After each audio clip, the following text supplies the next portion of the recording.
together form a chain of solidarity, that God may be found in our midst.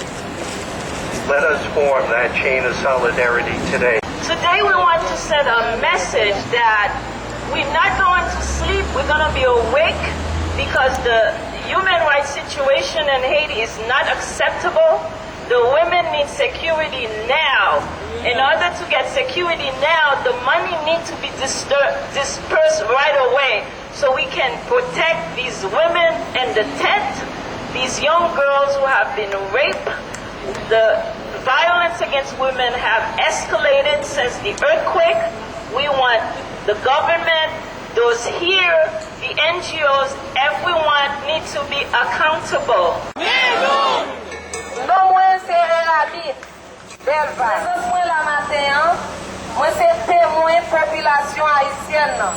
I'm a witness for the Haitian population.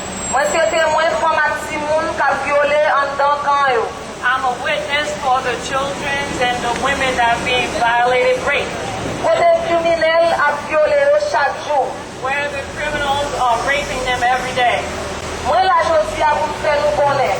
I'm here today to let you know,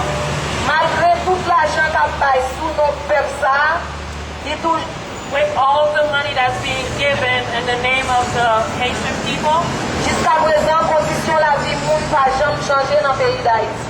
as of now, nothing. The life of the Haitian people has not changed.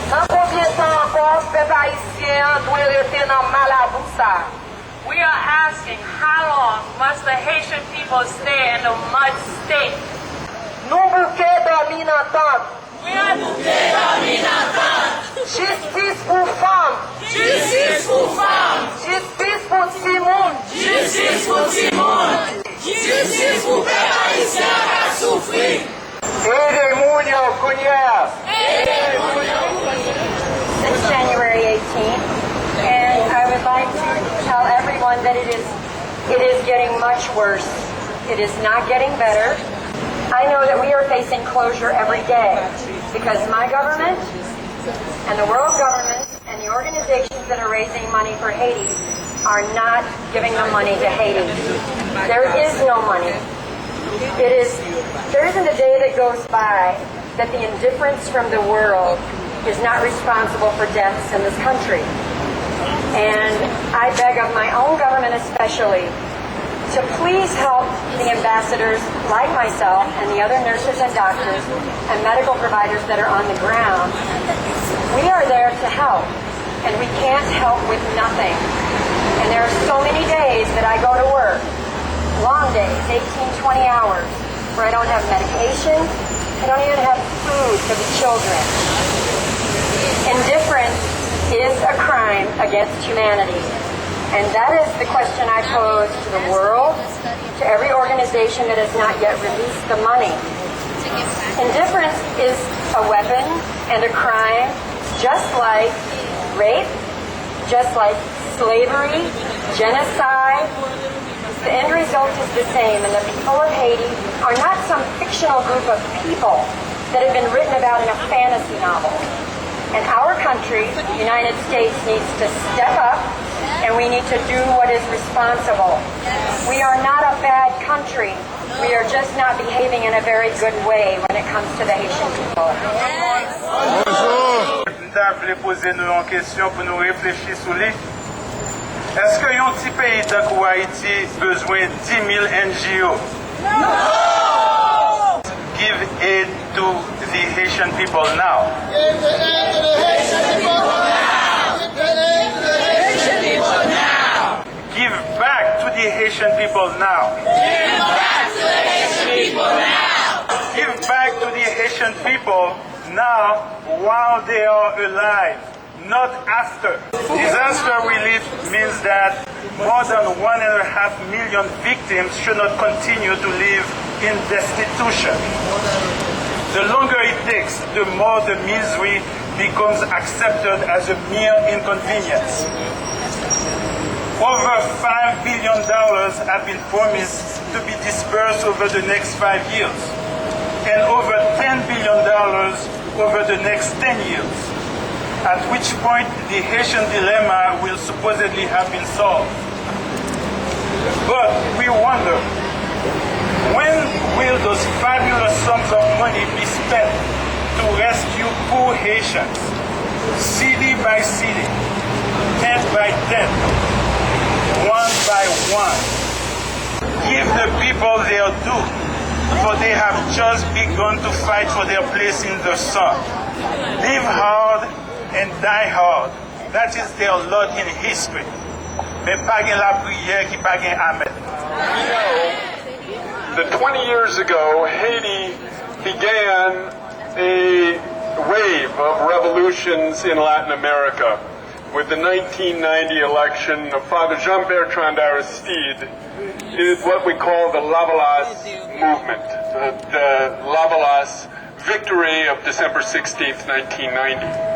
Since that time, Haiti has been under attack, has been besieged, much as it was from its independence in 1804, when it became an example, a bad example in the eyes of the slave-owning and colonialist countries of the day, of people who would rebel and demand their rights and establish a free and egalitarian society, which was the first in the Americas, we could even say the world.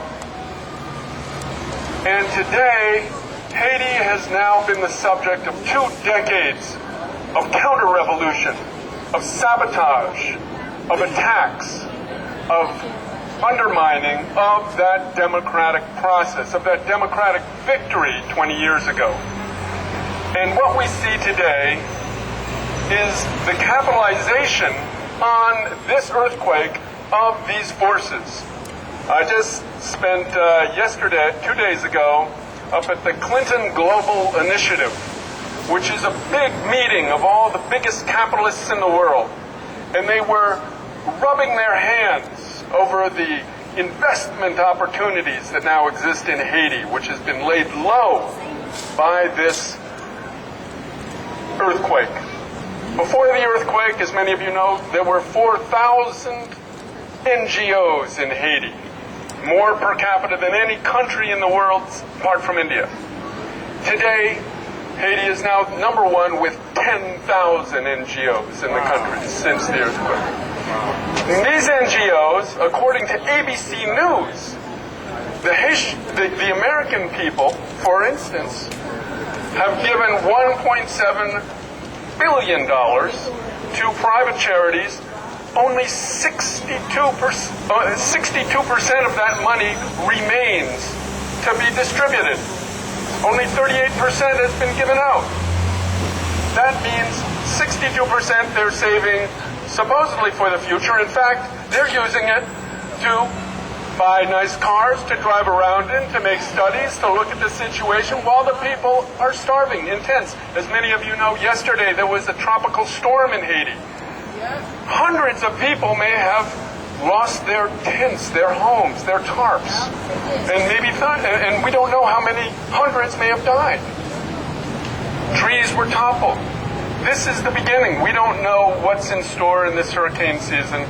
So this is an outrage that this government, whose embassy is across the street, whose consul was one of the fomenters of the 2004 coup d'etat, the second in 15 years, are facilitating the takeover, the recolonization of the first independent nation of Latin America, the first black republic in the world.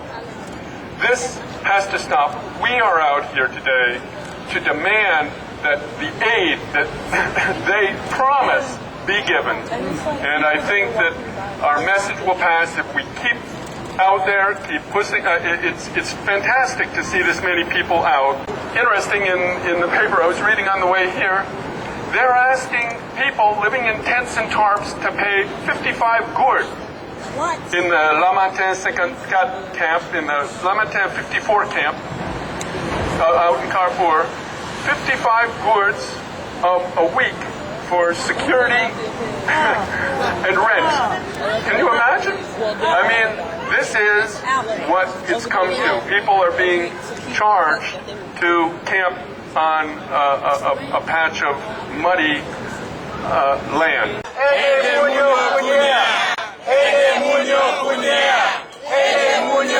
The focus of today is a call to action. The indifference of the Haitian government, the indifference of the international community, the indifference of NGOs and aid organizations cannot be allowed to continue. The indifference of the world is causing immense suffering in Haiti. Our focus today here at this site is the government of Haiti. Do something. Do it today. Aid the people now. Urge the international community, which prides themselves at being so involved in caring for the people of Haiti, to utilize the monies that have been pledged, to use them now. The people are suffering today. They can't wait till next year. They can't wait for 5 years from now.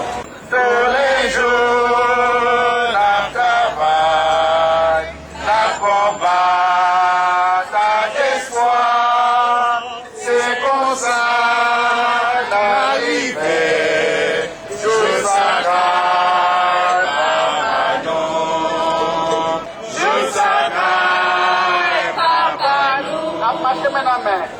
marcher maintenant, peut-être ensemble pour laisser l'arrivée jusqu'à Papa nous. Sinon, on se doit pas manger calalou. Notre espoir. Tous les jours, la travail, la combat, l'espoir. C'est comme ça l'arrivée jusqu'à